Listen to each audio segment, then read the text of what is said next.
Hello, my dear student. Welcome again to our YouTube channel, that is Exam Hut. Thanks for being connected with us.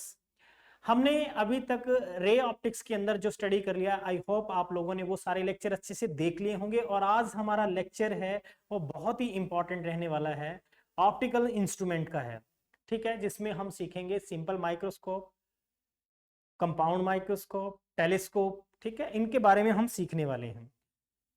तो सबसे पहले मैं आपको इन topics पे चलूं, इससे पहले हम थोड़ा सा लेंसेज के बारे में ब्रीफ में थोड़ा और समझ लेते हैं, जो हमने अभी तक सीखा है उनसे हटके। देखो, सबसे पहले मैं एक चीज डिस्कस करना चाह रहा हूं कि हमने एक चीज सीखा, एंगल ऑफ डेविएशन हमने पढ़ा था, which is mu minus 1 into A. Prism angle के अंदर हमने डेविएशन देखा, deviation is directly proportional to refractive index. और हमने ये भी स्टडी किया, आपने लेंस मेकर फॉर्मूला स्टडी किया था, जिसमें हमने पढ़ा था mu minus 1 into 1/r1 minus 1/r2। और पावर को अगर हम कंपेयर करें तो पावर के साथ में भी ये रिलेशन। बात ये नहीं है कि ये फॉर्मूले मैंने आपको बताए हैं, बात ये है जो अभी आएगी। मान लो कि हमारे पास में ये वाला लेंस है, इस लेंस को थोड़ा सा अच्छे से बना लूं मैं, ये लेंस है, और हम प्रैक्टिकली देखते हैं कि भाई ये प्रिंसिपल एक्सिस है, और मैंने कहा कि मेरे पास एक व्हाइट लाइट है। कौन सी लाइट है बेटा? White light. अब लेंसेज में क्या होते हैं, कुछ डिफेक्ट्स होते हैं, क्रोमैटिक एबरेशन हम जिसको बोलेंगे। अभी क्रोमैटिक एबरेशन के बारे में बता रहा हूं, क्रोमैटिक एबरेशन। अब ये क्या चीज है, इसके बारे में सीखते हैं। हमें लगता है कि इस लेंस का क्या काम है, एक ही फोकस पॉइंट के ऊपर सारी रेज जो है कन्वर्ज होगी। अभी तक यही पढ़ा हम, लेकिन ऐसा नहीं है बच्चों, क्योंकि हमें यह पता है कि लेंस क्या करता है, अलग अलग कलर की लाइट के लिए रिफ्रैक्टिव इंडेक्स अलग अलग शो करता है। और हमने जब डिस्पर्जन स्टडी किया था तो मैंने आपको यह पढ़ाया था कि सबसे ज्यादा बेंडिंग कौन से कलर की हो रही थी, वॉयलेट कलर की। ऑब्वियसली रेड कलर की बेंडिंग सबसे कम थी। रेड कलर की बेंडिंग अगर सबसे कम है तो उसका रिफ्रैक्टिव इंडेक्स सबसे कम होगा रेड कलर के लिए। इसको कुछ ऐसे समझते हैं, जैसे मैंने प्रिज्म के केस में समझा, उसको साथ में रिलेट करके पढ़ा। ये मेरे पास में वॉयलेट कलर मिला मुझे, और यहां मिला था सबसे ऊपर रेड कलर, ये व्हाइट लाइट। ये मान लो हमने कहा कि अगर लाइट रे स्ट्रेट जाती तो ये कुछ होता। ये एंगल बन रहा था वॉयलेट कलर के लिए, और ये है रेड कलर के लिए। Angle of deviation violet colour के लिए सबसे ज्यादा है। अब ज्यादा जिसका बेंडिंग हुआ, इसका मतलब उसका रिफ्रैक्टिव इंडेक्स भी ज्यादा होगा। उस कलर के लिए इस प्रिज्म ने रिफ्रैक्टिव इंडेक्स ज्यादा शो किया होगा, दैट्स वाई उसकी बेंडिंग ज्यादा है। यहां पे भी ऐसे ही होगा, यहां बेंडिंग किसी की ज्यादा होगी तो किसी की कम होगी। तो मेरे पास में बेंडिंग सबसे ज्यादा किसकी हो रही है, वॉयलेट कलर की। तो यहां वॉयलेट कलर मिलेगा, और यहां मुझे मिलेगा रेड कलर के लिए फोकस पॉइंट। तो जो फोकस पॉइंट है एफ वी और एफ आर, ये एक ही जगह पे नहीं होंगे। अगर व्हाइट लाइट यूज करते हैं तो definitely violet colour, red colour, जितने भी हमारे 7 कलर है विबग्योर के अंदर, सबका जो फोकस पॉइंट है वो अलग अलग बनेगा। Very close to the lens किसका बनेगा, वॉयलेट का, और फार अवे बनेगा रेड का। अब ये जो शिफ्टिंग है यहां से यहां तक, ठीक है, ये लॉन्गिट्यूडनल शिफ्टिंग है फोकस में, ये है एब्रेशन, जिसको हमने कहा क्रोमैटिक एब्रेशन, ठीक है। अगर मैं यहां पे व्हाइट लाइट की बजाय मोनोक्रोमेटिक लाइट लेता, मोनोक्रोमेटिक मतलब सिंगल कलर की लाइट यूज करते, तो डेफिनेटली इसका फोकस पॉइंट एक ही होता, इसका सिंगल पॉइंट एक ही होता, ठीक है। इसको हम बोलते हैं क्रोमैटिक एब्रेशन। इमेज फॉर्मेशन भी अगर इनसे होंगी तो उनकी भी हाइट अलग अलग होगी, ठीक है, उनकी हाइट भी अलग अलग होगी। अब बात आती, देखो, एक तो ये चीज याद रखना कि जब भी आपको लगे कि फोकस पॉइंट जो है, या फोकल लेंथ किसकी ज्यादा होगी, ऑब्वियसली रेड कलर की फोकल लेंथ ज्यादा रहने वाली है, ठीक है। रिलेशन सारे याद रखने हैं, पावर का रिफ्रैक्टिव इंडेक्स के साथ डायरेक्टली प्रोपोर्शनल है, लेकिन फोकल लेंथ का रेसिप्रोकल है। डेविएशन का और रिफ्रैक्टिव इंडेक्स का डायरेक्टली प्रोपोर्शनल का रिलेशन है। तो डेफिनेटली फोकल लेंथ और डेविएशन के साथ क्या रिलेशन होगा? रेसिप्रोकल, इनवर्सली प्रोपोर्शनल का रिलेशन होंगे। ये ऐसे छोटे छोटे रिलेशन बेस्ड क्वेश्चन भी कई बार बनते हैं, ठीक है। और कॉम्बिनेशन ऑफ लेंसेज की बात करते हैं।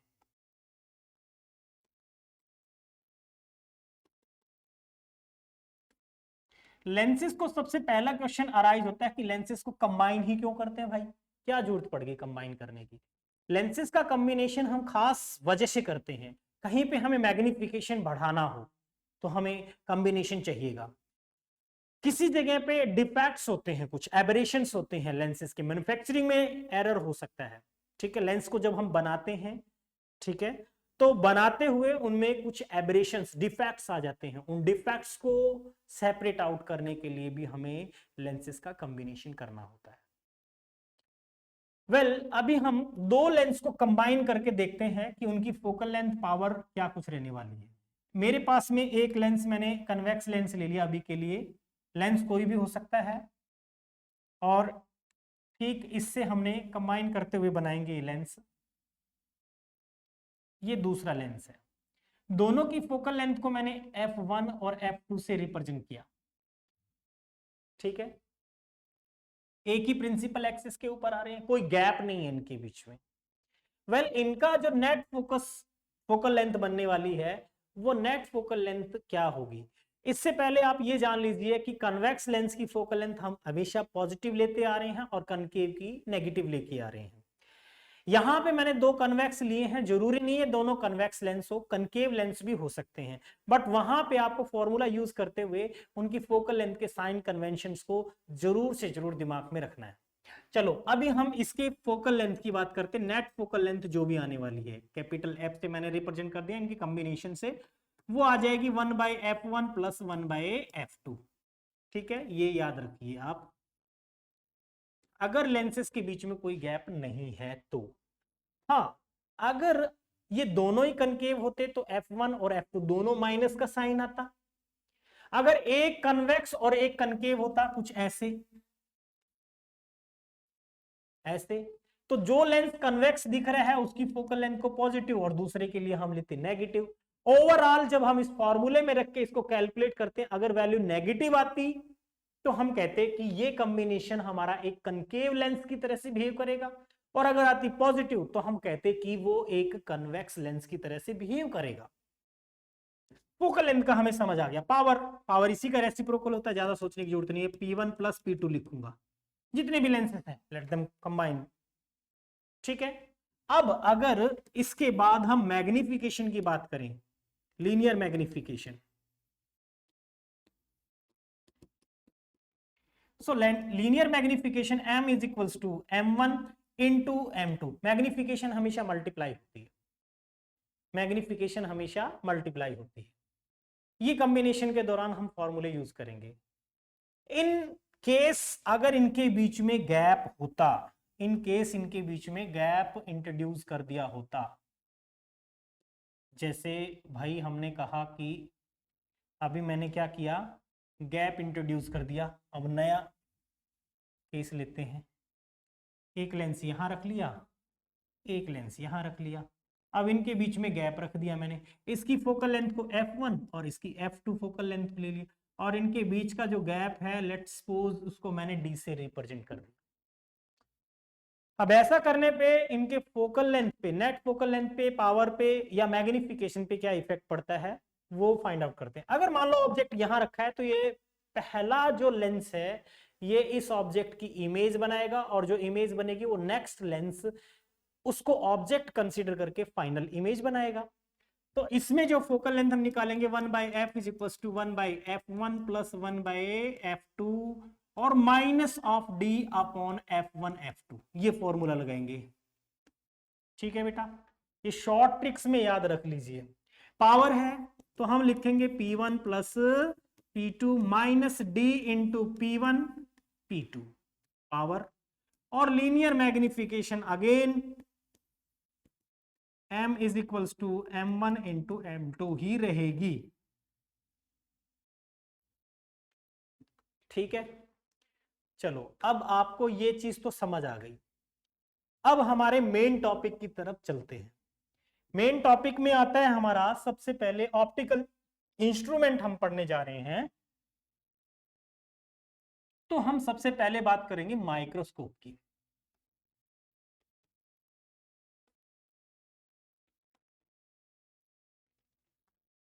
माइक्रोस्कोप, सारे बच्चे जानते हैं माइक्रोस्कोप है क्या। टाइनी ऑब्जेक्ट्स को हम एनलार्ज करके देखते हैं, मैग्निफाइड उसका व्यू देखते हैं। बायोलॉजी के अंदर ज्यादातर बच्चों को पता होता है माइक्रोस्कोप है क्या, क्योंकि उनके एक्सपेरिमेंट में इन्वॉल्व होता है। सेल टिश्यूज उनको देखना होता है, अलग अलग बैक्टीरियाज देखने होते हैं। तो माइक्रोस्कोप बेसिकली कितने तरह का होता है, और हम ये चीज डिस्कस करने जा रहे हैं कि उनकी मैग्निफिकेशन क्या होने वाली है। तो एक ऐसा object which is use to enlarge the image, ठीक है, या मैग्निफाइड व्यू हमें देखना हो, टाइनी ऑब्जेक्ट्स को एनलार्ज करके देखना हो, तो हम माइक्रोस्कोप का यूज करते हैं। माइक्रोस्कोप भी फिर आता है दो तरह का, कैसगेरियन और इसके अलावा न्यूटोनियन। कौन कौन से मैंने बात की है, कैसगेरियन और न्यूटोनियन, ठीक है। अब वो क्या होते हैं उन पे हम बाद में जाएंगे, पहले हम बिल्कुल सिंपल माइक्रोस्कोप की बात करेंगे जो आप यूजुअली घर में भी यूज करते हो। सिंपल जो मैग्नीफाइड ग्लास है, मैग्नीफाइंग ग्लास है, कॉन्वेक्स लेंस, उसको हम सिंपल माइक्रोस्कोप बोलते हैं। तो पहले हम सिंपल माइक्रोस्कोप की बात करते हैं बेटा।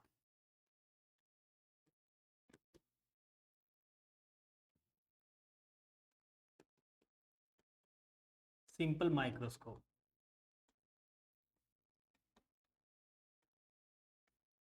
सिंपल माइक्रोस्कोप यानी इसका काम भी मैग्नीफाइड व्यू देना है। लेकिन कौन सा लेंस है ये, सिंपल कॉन्वेक्स लेंस को हम यहां पे क्या बोलेंगे, मैग्नीफाइंग ग्लास या सिंपल माइक्रोस्कोप। मैग्नीफाइंग ग्लास या सिंपल माइक्रोस्कोप।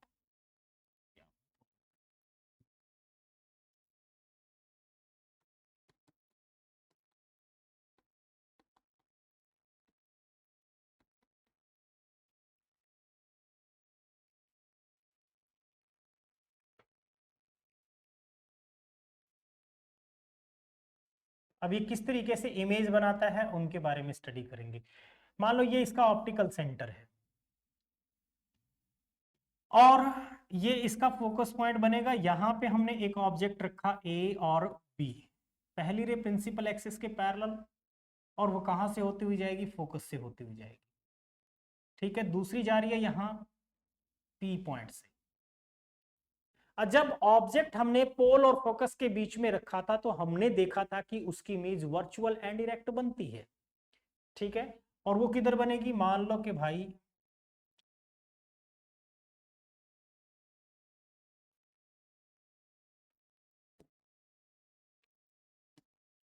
और इसका व्यू हमने देखा यहां कहीं पे इसकी इमेज बनती होगी,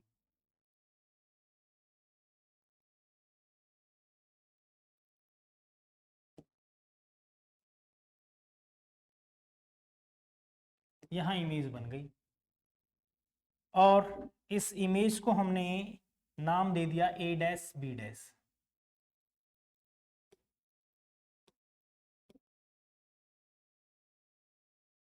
इस इमेज को हमने नाम दे दिया बेटा ए डैश और बी डैश। ये हमारी ए बी इमेज थी। डेफिनेटली इसकी हाइट जो भी थी वो h कहा हमने, इसकी हाइट को मैंने h डैश से रिप्रेजेंट किया। अब यहां पे हम बात करेंगे इसके एंगुलर मैग्निफिकेशन का।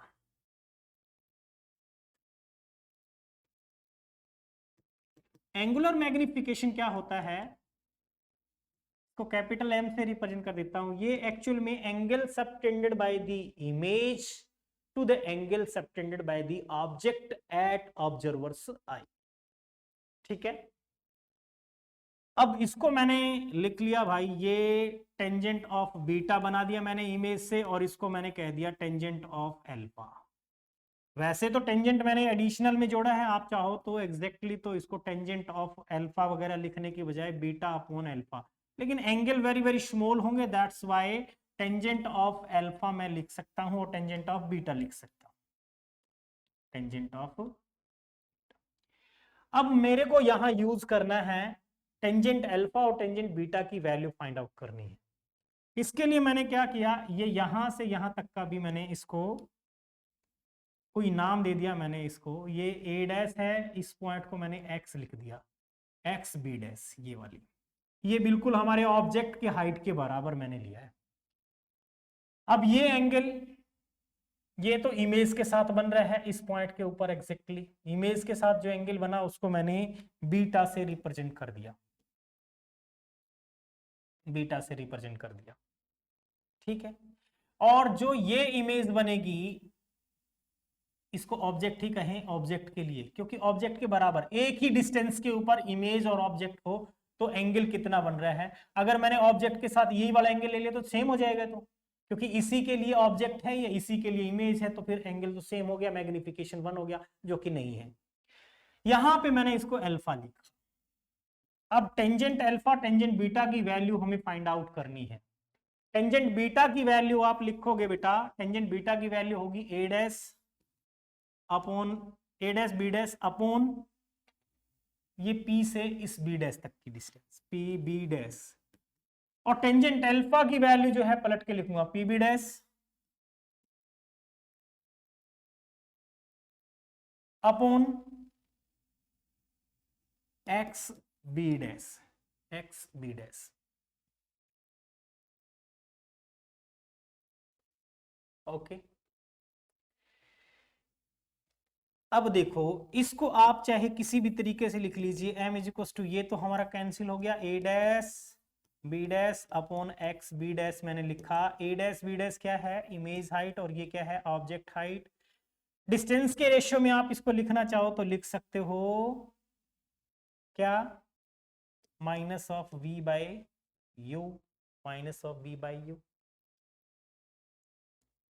ठीक है।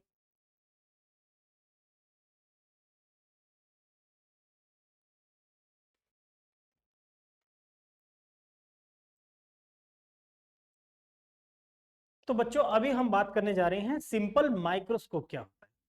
जो सिंपल मैग्नीफाइंग ग्लास है उसी को हम क्या बोल रहे हैं, माइक्रोस्कोप बोल रहे हैं।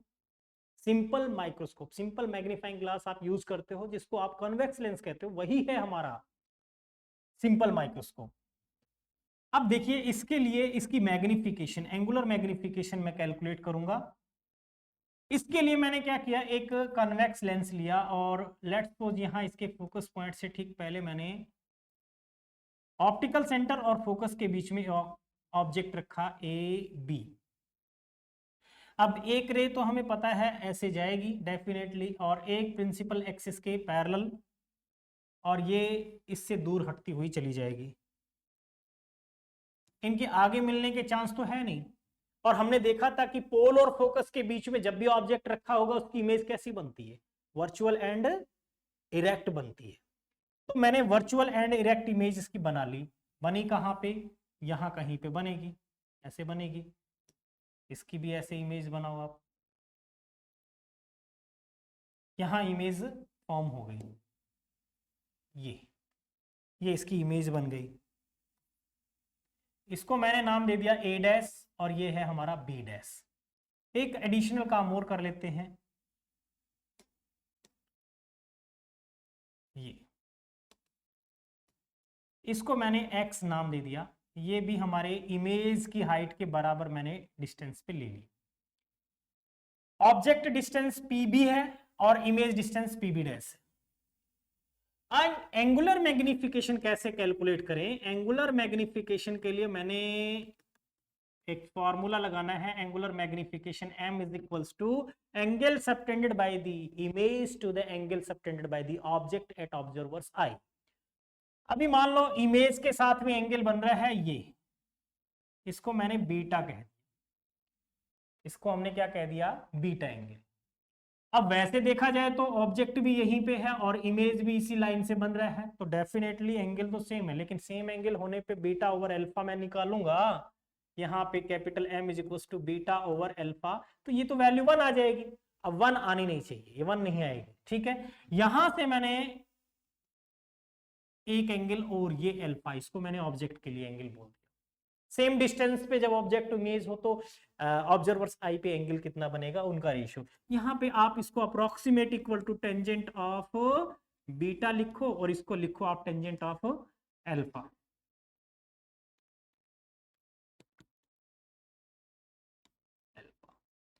टेंजेंट बीटा की वैल्यू आप निकाल लो अलग से। टेंजेंट बीटा की वैल्यू मैं ट्रेंगल इसको लिख लेता हूं, triangle A dash B dash P के अंदर है, या फिर आप ए बी डैश से निकाल लो, ए बी पी से, ए बी सी, इससे हमें टेंजेंट ऑफ बीटा मिल जाएगा। कितना है, A B upon P B बनेगा, ये साइड अपॉन ये साइड। ठीक है, तो मैंने यहां लिखा m is equals to A B upon P B multiply tangent alpha की जो वैल्यू बनेगी वो ट्रायंगल मैंने ले ली x बी डैश और p, इसमें टेंजेंट अल्फा हमारा आ जाएगा कितना बेटा, x B dash upon P B dash. ये वैल्यू यहां रख लो, ये वैल्यू यहां रखेंगे तो पलट के रखेंगे P B dash upon X B dash, और एक्स बी डैश किसके इक्वल है, एक्स बी डैश हमारा ए बी ऑब्जेक्ट के बराबर ही है। ठीक है, तो ये तो कैंसिल हो गया इसके साथ। So m is equals to मेरे पास आ गया P B dash upon P B.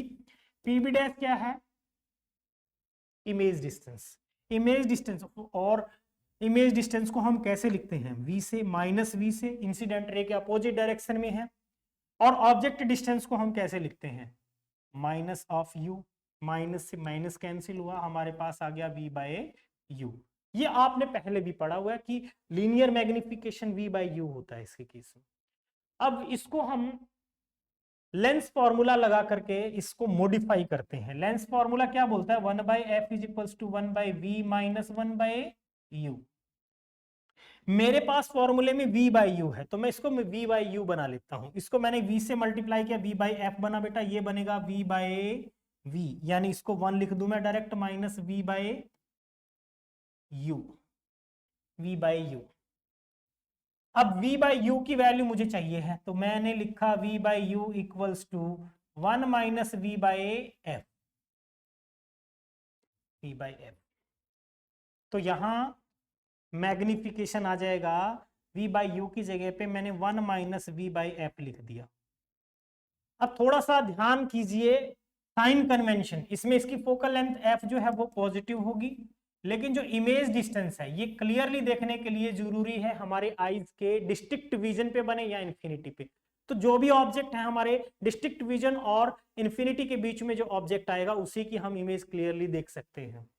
ठीक है, रेटिना पे इमेज बनेगी। तो ये हमने लिख दिया minus of D, incident ray के अपोजिट डायरेक्शन में डी डिस्ट्रिक्ट विजन है। नॉर्मल ह्यूमन बीइंग की डिस्ट्रिक्ट विजन 25 सेंटीमीटर होता है। तो मैंने इसको ये फॉर्मूला यूज किया, तो बेटा आ गया 1 plus D by F, D by F. कब आया है, जब फाइनल इमेज कहां पे बनती हो, when final image formed at, when final image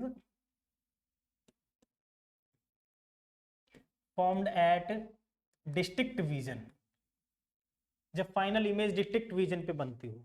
और अगर इंफिनिटी पे बनती है तो, और अगर इंफिनिटी पे बनती है तो मैं यहां लिख देता हूं,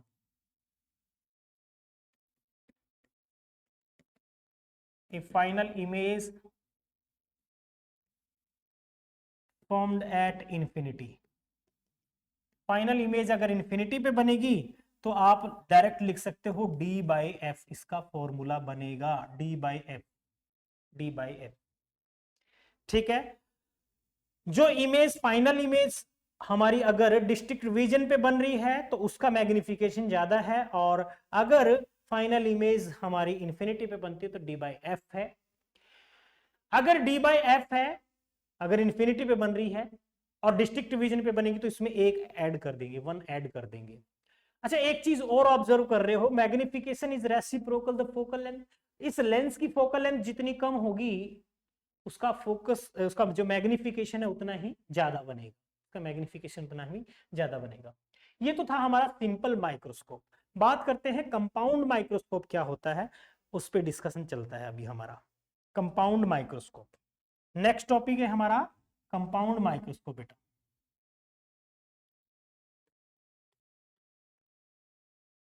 पहली बात तो इसका कंपाउंड माइक्रोस्कोप नाम ही क्यों रखा? कंपाउंड माइक्रोस्कोप इसको कहने के पीछे जो वजह है, क्योंकि इसमें एक से ज्यादा लेंस यूज होंगे, कन्वेक्स लेंस, इसीलिए इसका नाम पड़ा है कंपाउंड माइक्रोस्कोप। मैग्निफिकेशन को और ज्यादा करने के लिए हमने क्या कर दिया, एक से ज्यादा लेंसेज का इस्तेमाल कर दिया, और जो फर्स्ट लेंस इमेज बनाएगा वो नेक्स्ट लेंस के लिए ऑब्जेक्ट का काम करेगी। चलो बनाते हैं, बिना उसके हमें समझ में नहीं आएगा। खास करके बोर्ड क्लास के बच्चे भी देख रहे हैं तो डेफिनेटली उनके तो ये पेपर में बहुत इंपॉर्टेंट रोल प्ले करेगा, बहुत पक्का जो है फाइनल एग्जाम में मोस्टली आता ही है। ठीक है, टेलीस्कोप आ जाए या माइक्रोस्कोप आ जाए। तो हम बात करते हैं, सबसे पहले ये हमारी एक प्रिंसिपल एक्सिस है, और यहां मैंने एक कंपाउंड माइक्रोस्कोप इस पे बनाना है। याद रखिए कंपाउंड माइक्रोस्कोप में मैं दो लेंस का इस्तेमाल करूंगा, एक को हम आईपीस बोलेंगे, एक को ऑब्जेक्टिव लेंस कहेंगे। जो ऑब्जेक्ट की तरफ है उसको हम ऑब्जेक्टिव लेंस कहेंगे। इसमें ऑब्जेक्टिव लेंस जो होता है, स्पेशली ऑब्जेक्टिव लेंस की बात की जाए तो उसकी फोकल लेंथ और एपर्चर कम होता है, ठीक है, और आई पीस का ज्यादा होता है, याद रखना। अब इसके मैंने यहां कहीं पे ऑब्जेक्ट रखा ए और बी, इसकी फर्स्ट रे प्रिंसिपल एक्सिस के पैरेलल जाएगी, ये इसका मैंने P1 नाम दे दिया, और ये इंसिडेंट रे जो पहली निकल रही है ऑप्टिकल सेंटर से होती हुई, ये इसके फोकस पॉइंट से, इसको मैंने आई पीस बोला है, L1 बोल दो इसको आप चाहो, या फिर इसको सॉरी ऑब्जेक्टिव लेंस बोल रहे हैं, ऑब्जेक्टिव लेंस L1। अब दूसरी रे जो है वो फोकस पॉइंट से होती हुई जाएगी, ये कहीं ना कहीं मीट करेगी, ये मान लो यहां मीट कर गई,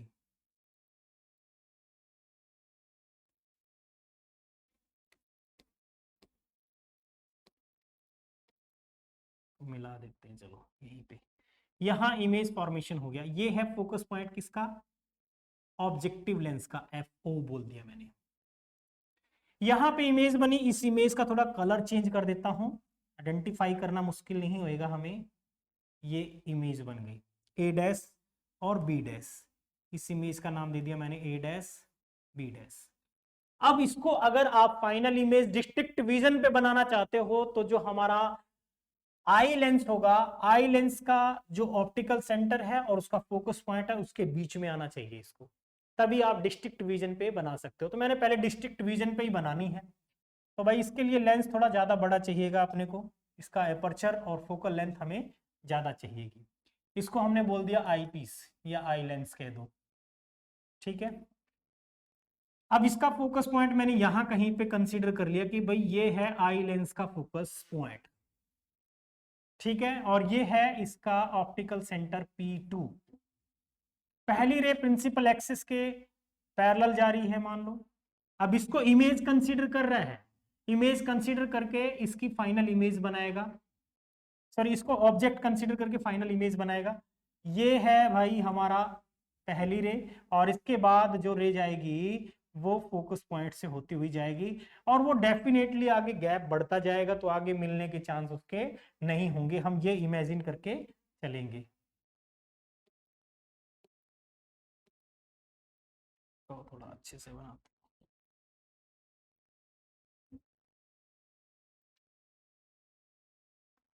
आगे इनके मिलने के चांस है नहीं, तो हम इमेजिन करते हैं कि भाई जो भी कहाँ मीट करेंगे, ये लेट्स सपोज यहाँ कहीं पे मीट करती होगी,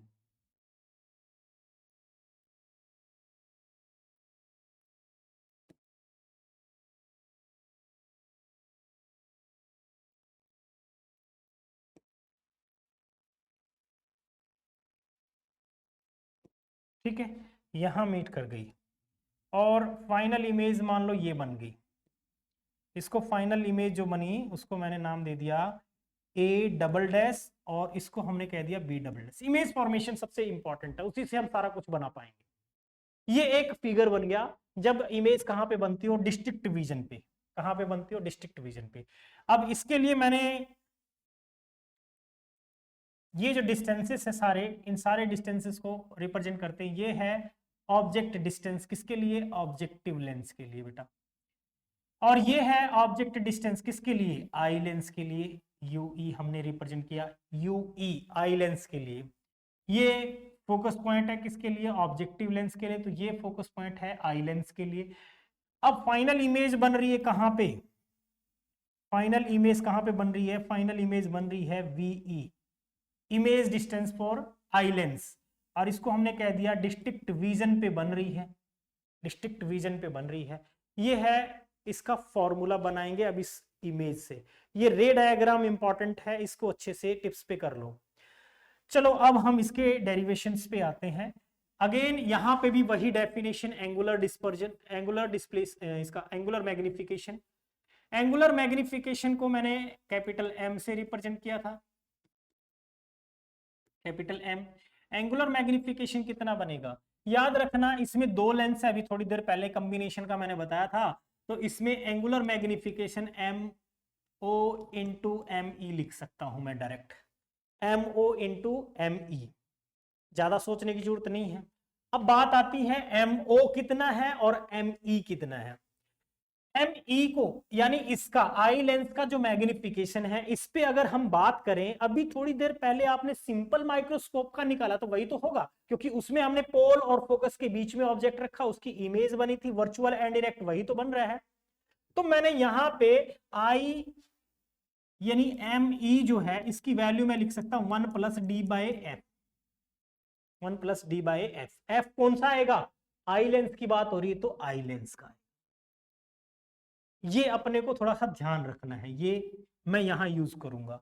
अच्छा एम ओ, ये ऑब्जेक्टिव लेंस का है, तो एम ओ कितना लिख सकता हूं? लेंस के केस में हमने पढ़ा है, डायरेक्ट हम फॉर्मूला लगा सकते हैं, लीनियर मैग्निफिकेशन लेंस का कितना होता है, उसको हम लिख सकते हैं V by U, V by you,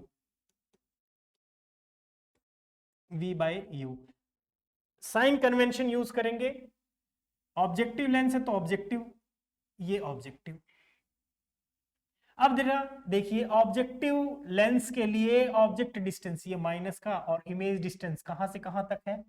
objective lens के लिए इमेज डिस्टेंस बनाते हैं बेटा, कितना बनेगा? यहां से लेके यहां इमेज बनी है, तो इसको आप लिखोगे वी ऑब्जेक्टिव लेंस यहां।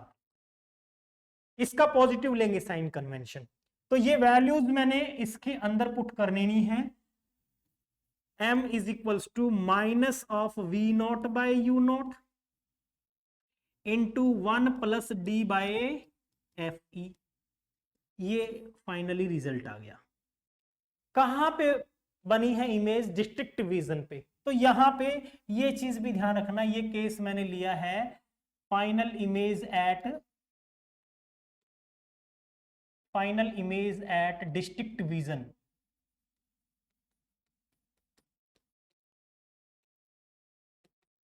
फाइनल इमेज कहां पे बनती हो? डिस्ट्रिक्ट विजन पे बनती हो, तो उस केस में ये फॉर्मूला यूज होगा, उस केस में ये फॉर्मूला यूज होगा।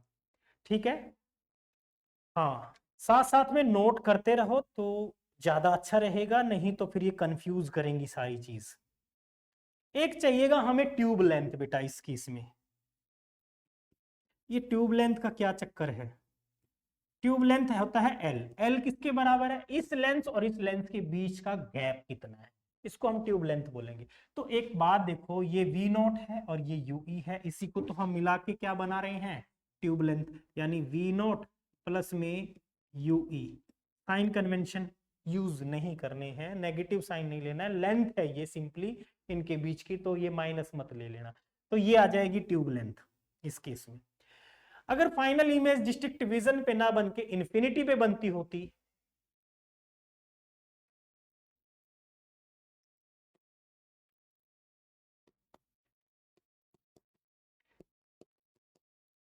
if final image formed at infinity, infinity पे जब बनेगी तो मैंने इसमें वेरिएशन बताया था डी बाई एफ टी हो जाएगा, तो इसको लिखूंगा मैं F is equal to minus V not by U not और into D by F E. ये बन जाएगा, नोट कर लीजिए साथ साथ में।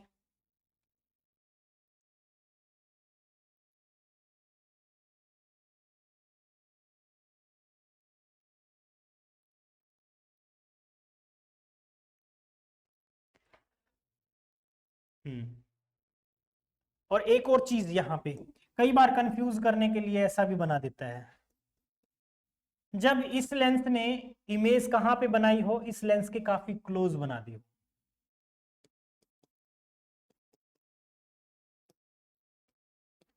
if image formed by objective lens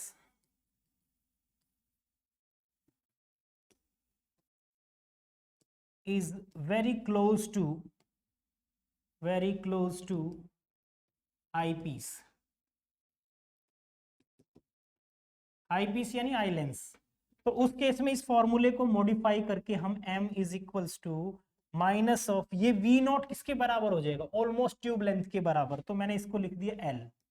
और ट्यूब लेंथ के बराबर कब होगा, जब ये ऑलमोस्ट फोकल लेंथ के बराबर हो, यानी एफ ओ, और यहाँ पे D upon F E as it is, ये यूज करेंगे उस केस में फॉर्मूला। हो सकता है आपको ऐसा कहीं पे दिखे तो आप कंफ्यूज मत होना, जब इसने इमेज बनाई उसके क्लोज में बिल्कुल, तो उस केस ये कंपाउंड माइक्रोस्कोप था। नेक्स्ट चलते हैं, अगर इतना बना लिया है सबने, इसके बाद सेम टू सेम यही फॉर्मूला इसमें भी अप्लाई कर सकते हो। जब नियर टू बनेगा तो यहां पे आप क्या बनाओगे बेटा, m is equals to minus of l upon U naught, U naught की जगह मैंने इसको क्या लिखना है फिर एफ ओ, और 1 plus D by F E, ये लिख सकते हो। ठीक है, शॉर्ट्स में बिल्कुल उतार लीजिए इनको, बहुत इंपॉर्टेंट टॉपिक है। ठीक है, नेक्स्ट बात करते हैं एस्ट्रोनॉमिकल टेलीस्कोप। टेलीस्कोप बेसिकली क्या काम आते हैं,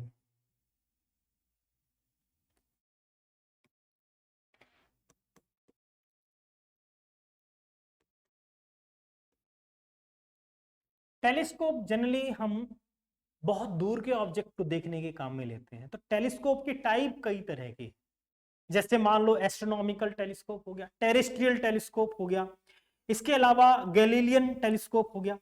ठीक है, ये टेलीस्कोप की टाइप है। तो हम सबसे पहले एस्ट्रोनॉमिकल टेलीस्कोप की बात करने वाले हैं, जो हमारे बोर्ड सिलेबस में भी होता है। तो हम बात कर रहे हैं एस्ट्रोनॉमिकल टेलीस्कोप।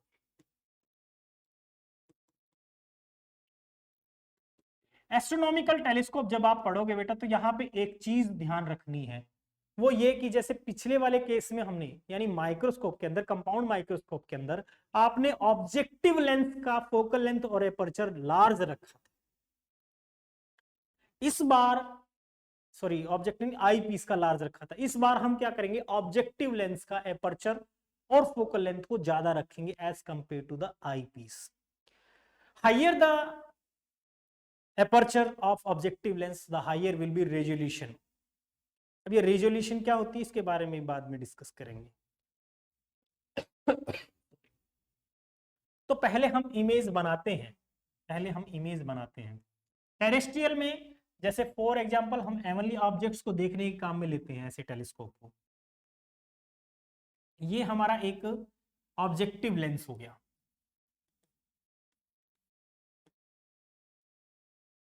इमेज फॉर्मेशन करते हैं, रेज आ रही होंगी कहीं से, इंफिनिटी से आ रही होंगी,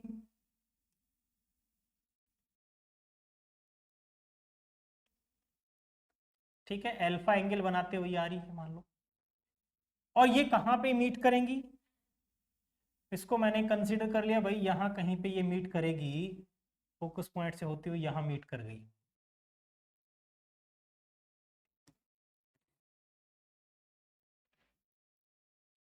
ये P1 है, ये फोकस पॉइंट किसके लिए, ऑब्जेक्टिव लेंस का। इमेज को हमने यहां पे रियल इन्वर्टेड इमेज बन रही है, ए डैश बी डैश से रिप्रेजेंट कर दिया।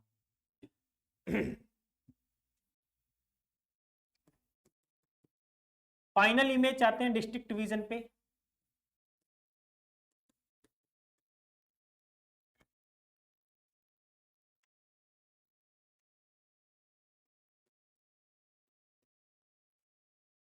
यानी डी के ऊपर फाइनल इमेज चाहते हो।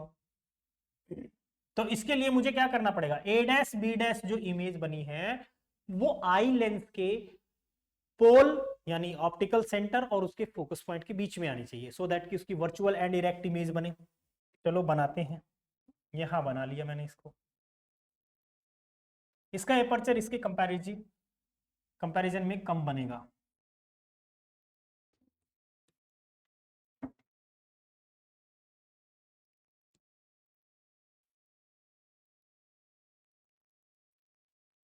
अब ये आगे मिलने के चांसेस इन रेज के होंगे नहीं, तो ये पीछे ही इमेज बनाएगा। किस तरीके से बनाता है वो चेक करते हैं।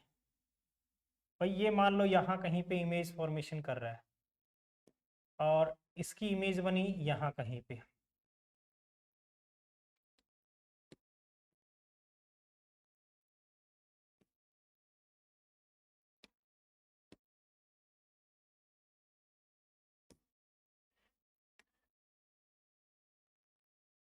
यहाँ बन गई इमेज, फाइनल इमेज यहाँ पे इसकी बनी है यहाँ।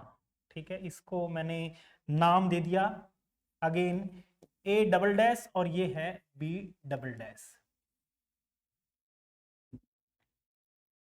यूज कर लेते हैं जो जो हमने।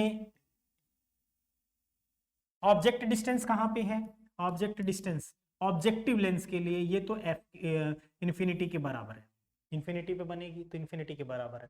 और ये है ऑब्जेक्टिव लेंस के लिए ऑब्जेक्ट डिस्टेंस, यहां कहीं तक बनेगा। और ये है आई लेंस के लिए ऑब्जेक्ट डिस्टेंस, और ये है आई लेंस के लिए इमेज डिस्टेंस, जिसको हम डिस्ट्रिक्ट विजन के बराबर मान के चलेंगे यहां तक।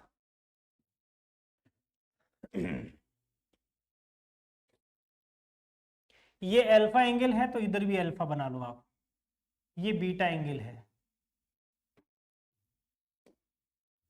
चलो अब सोल्व करते हैं। Angular magnification m is equals to beta upon alpha बोल रहे हैं, approximate equal to tangent of beta divide by tangent of alpha. ठीक है, अब टेंजेंट बीटा क्या है और टेंजेंट अल्फा क्या है। टेंजेंट बीटा आपको मिलेगा इस ट्रायंगल के अंदर। कौन से ट्रायंगल के अंदर, यहां लिख लो, in triangle A double dash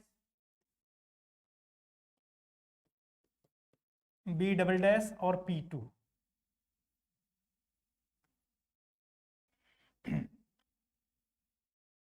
इसमें टेंजेंट ऑफ बीटा निकालिए, A double dash beta B double dash upon यहां से यहां तक का distance P2 B double dash. Tangent alpha की वैल्यू ये ट्रायंगल दिख रही है आपको, P1 ए डैश बी डैश, इसके अंदर टेंजेंट ऑफ अल्फा पड़ा है अपना। इसको मैं लिखूंगा A dash B dash upon P B dash. यहां पे वापिस वैल्यू रख देते हैं। टेंजेंट बीटा की वैल्यू आपने रखी A double dash B double dash upon P2 B double dash. पलट के यहां रखेंगे ये value P B dash upon A dash B dash. अब देखो ये ऑब्जेक्ट किसके लिए, आई लेंस के लिए। ये आई लेंस है, आई लेंस के लिए ये ऑब्जेक्ट है और आई लेंस के लिए इमेज है। तो मुझे यहां साफ साफ दिख रहा है ये डबल डैश ये हाइट ऑफ इमेज है किसके लिए, आई लेंस के लिए। और ये P2 B dash P2 B double dash, हाँ ए डैश बी डैश ये तो क्या है, A double dash B double dash ये तो इसकी इमेज हाइट हो गई इस लेंस के लिए। और ऑब्जेक्ट की हाइट क्या है, ए डैश बी डैश। ये देखो ये इमेज और ये ऑब्जेक्ट हाइट। अब यहाँ पे पीबी डैश ओवर पीबी, अब ये इसको आप लिख सकते हो, ये किसका मैग्निफिकेशन है, ये मैग्निफिकेशन है आई लेंस के लिए वैसे तो। ठीक है, और PB dash upon P2 B dash, P2 B double dash, P2 B dash ये वाला ये डिस्टेंस, इसको आप UE कह रहे हो। और दूसरा है PB dash P1 B dash, ठीक है, P1B'। इसको भी लिख दो P1B'। अब इनकी वैल्यूज पुट करेंगे, इनकी वैल्यूज पुट करेंगे और फाइनल आंसर हम इसका कैलकुलेट करेंगे, एस्ट्रोनॉमिकल टेलीस्कोप का कितना आता है।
हाँ जी बेटा, देखो अब इसका एंगुलर मैग्निफिकेशन निकालते हैं, जिसको आप लिखोगे टेंजेंट ऑफ बीटा। मैं डायरेक्ट लिख रहा हूं tangent of alpha. Tangent beta की वैल्यू आपको दिख रही होगी, इस ट्रायंगल में मिल जाएगी। जो ट्रायंगल है P2B'A', इसके अंदर आप टेंजेंट बीटा की वैल्यू लिखोगे A', B' अपॉन P2B' बेटा। और टेंजेंट अल्फा की वैल्यू ये इसमें, इसको पलट के लिखोगे A', B', तो यहां लिखूंगा मैं A', B' और ये डिस्टेंस यहां से यहां तक का, इसको लिख रहा हूं मैं P1B'। अब देखो ये तो कैंसिल हो गया बेटा, यहां पे क्या बचा P1B', P1B' इमेज डिस्टेंस है, प्लस का ले रहा हूं साइन कन्वेंशन के साथ में, अपॉन में P2B', ये क्या है माइनस का UE, ये आ गया मेरे पास में M। अब इसको मॉडिफाई करते हैं, आई लेंस के लिए मैं मॉडिफाई करके लिखता हूं, फॉर आई लेंस बेटा 1/FE is equals to 1/UE plus 1 by, lens है लेंस के लिए VE माइनस 1/UE। 1/UE की वैल्यू मुझे चाहिए है माइनस की, तो 1/UE माइनस इक्वल्स टू, इसको इधर ही रखते हैं, इसको उठा के इधर ले आए 1/FE माइनस 1/VE। ये वैल्यू यहां इसमें यूज किया मैंने, ये वैल्यू मैंने इसमें यूज किया, तो मैग्निफिकेशन क्या बनेगा बेटा, नोट कर लीजिए, M equals to V0 into 1/FE minus 1/VE। अब हमने कहा फाइनल इमेज कहां पे बन रही है, डिस्ट्रिक्ट डिवीजन पे बन रही है, फोकल लेंथ FP पॉजिटिव लेंगे, साइन कन्वेंशन मैंने यूज किया, तो क्या बनेगा VE is equals to D, district division minus का district division, M is equals to आ जाएगा मेरे पास V0 1/FE plus D 1/D 1/D,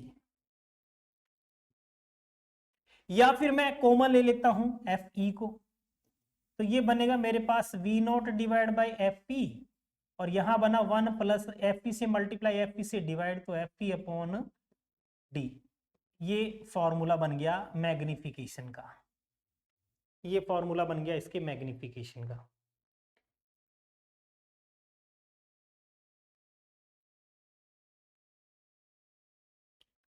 okay, minus sign जरूर आएगा, एक माइनस साइन हम इंट्रोड्यूस यहाँ पे करना छोड़ दिए हैं, माइनस आएगा, तो मैग्निफिकेशन ये आ रहा है। मैं साइन कन्वेंशन एक बार छोड़ के चल रहा हूँ, तो इतनी वैल्यू आ गई। अगर यही इमेज डिस्ट्रिक्ट डिवीजन पे ना बन के इन्फिनिटी पे बनती तो कहाँ बनती, अगर इमेज ये कहाँ पे बनती इन्फिनिटी पे, तो कैसी बनती,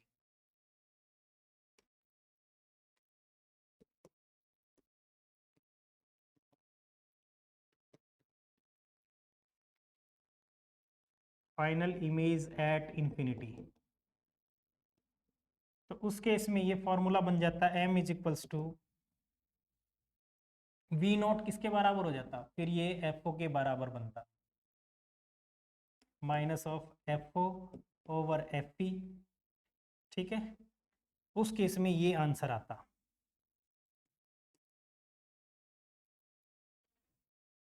ठीक है, टेलीस्कोप में इस अरेंजमेंट को हम बोलते हैं नॉर्मल एडजस्टमेंट। यहां पे ट्यूब लेंथ अगर आप देखोगे तो ये यहां से यहां तक का जो डिस्टेंस है, ये वाला डिस्टेंस, ये डिस्टेंस क्या है, वी नॉट को रिप्रेजेंट करता है, प्लस में यू ई हम कह रहे थे। ठीक है, लेकिन इस बार ट्यूब लेंथ यहां कितनी हो जाएगी, इसको लिखोगे F O plus F E, F O plus F E. Normal adjustment of telescope बोलते हैं, normal adjustment of astronomical telescope.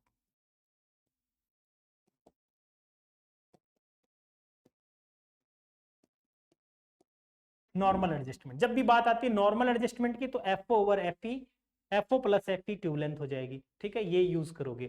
तो ये हमारा कौन सा टेलीस्कोप हो गया, एस्ट्रोनॉमिकल टेलीस्कोप। ठीक है, बोर्ड सिलेबस में यही है, सिलेबस के अंदर। टेरेस्ट्रियल अगर आ जाए तो टेरेस्ट्रियल में क्या होता है वो भी बात कर लेते हैं।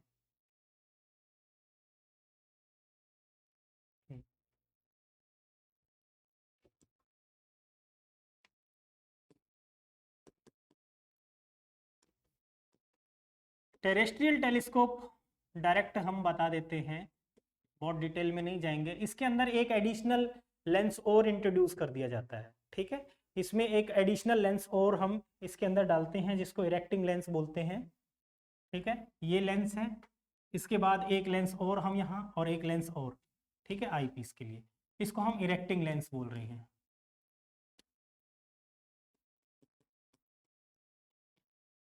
इरेक्टिंग लेंस, ये आपका आई पीस है ही, अगेन आई लेंस या ऑब्जेक्टिव लेंस बना। ठीक है, इसकी फोकल लेंथ को एफ ओ, इसकी फोकल लेंथ को एफ ई, और इसकी फोकल लेंथ को मैंने एफ से रिप्रेजेंट कर दिया। तो इसमें मेनली अब कितना मैग्निफिकेशन बनेगा, कितना मैग्निफिकेशन बनेगा। अगर मैग्निफिकेशन इसका हमें निकालना है, डिस्ट्रिक्ट विजन पे अगर बनती है, एमडी से रिप्रेजेंट कर दिया, डिस्ट्रिक्ट विजन पे अगर इसकी इमेज बनेगी, तो उस केस में आप लिखोगे F O plus 4 times the F, ये बीच वाला जो लेंस है उसकी फोकल लेंथ का 4 टाइम्स। ठीक है, प्लस में हम लिखेंगे D into F P upon D plus F ई। डी क्या है, डिस्ट्रिक्ट विजन, डी क्या है, डिस्ट्रिक्ट विजन। तब तो आप ये फॉर्मूला यूज करोगे, न्यूमेरिकल पर्पज के लिए पढ़ा रहा हूं बस। लेकिन अगर हमने कहा कि इसकी इमेज तो इन्फिनिटी पे बन रही है, तो इन्फिनिटी पे बन रही है, तो आप लिखोगे F O plus 4 times the F और प्लस में एफ ई। तब आप ये फॉर्मूला यूज करोगे मैग्निफिकेशन का। ठीक है,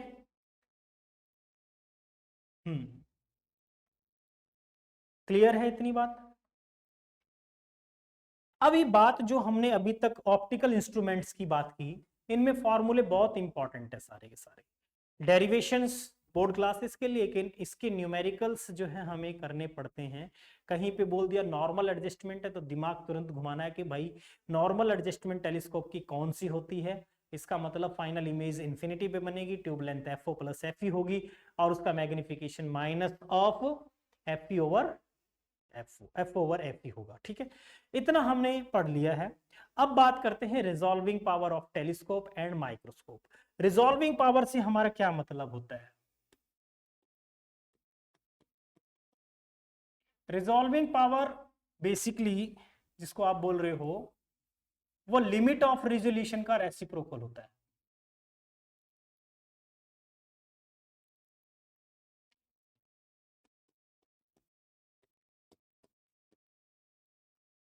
किसी भी ऑप्टिकल इंस्ट्रूमेंट की लिमिट ऑफ रिजोल्यूशन होती है, उसका reciprocal,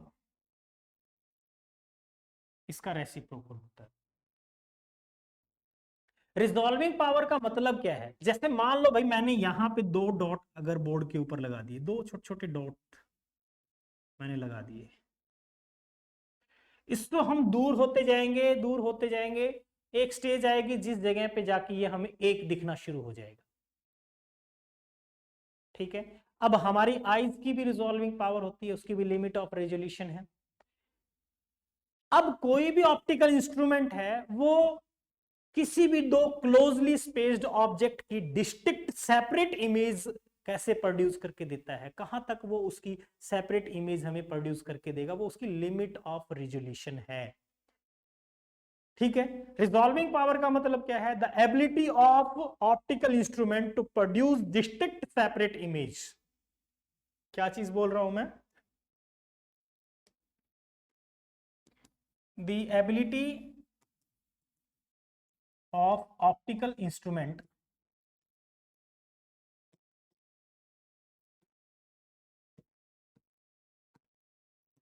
to produce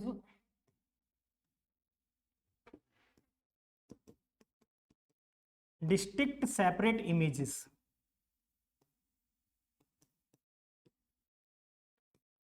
of two closely spaced object। दो नजदीक नजदीक रखे हुए ऑब्जेक्ट की बिल्कुल क्लियर सेपरेट इमेज प्रोड्यूस करके देने की एबिलिटी जो है टेलीस्कोप कोई भी ऑप्टिकल इंस्ट्रूमेंट की, उसको हम उसकी रिजॉल्विंग पावर बोलते हैं। अभी बात करने जा रहे हैं रिजॉल्विंग पावर ऑफ टेलीस्कोप। तो रिजॉल्विंग पावर कितनी बनेगी बेटा? ये डी क्या है? इसका एपर्चर है टेलीस्कोप का। तो टेलीस्कोप का एपर्चर जितना है वो एपर्चर इंपॉर्टेंट है, 1.22 लैम्डा है वेवलेंथ ऑफ लाइट यूज्ड। ठीक है, इसी तरीके से रिजॉल्विंग पावर अपने से पूछता है किसका? माइक्रोस्कोप का। Resolving power of microscope.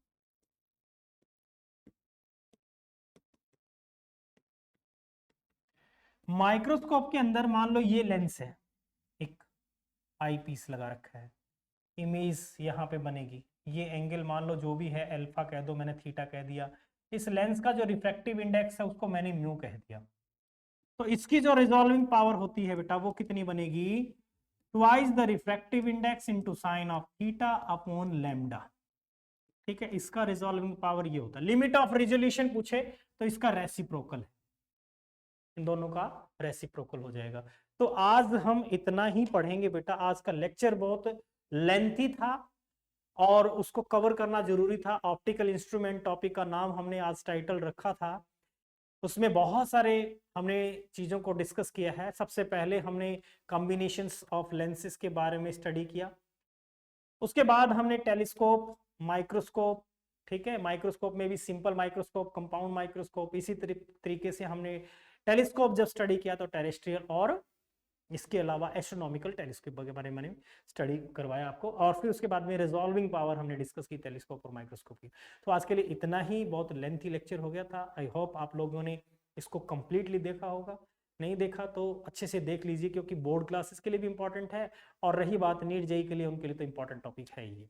तो आज के लिए इतना ही। Thank you, have a nice day. बने रहिए एग्जाम हट टीम के साथ में। जय हिंद।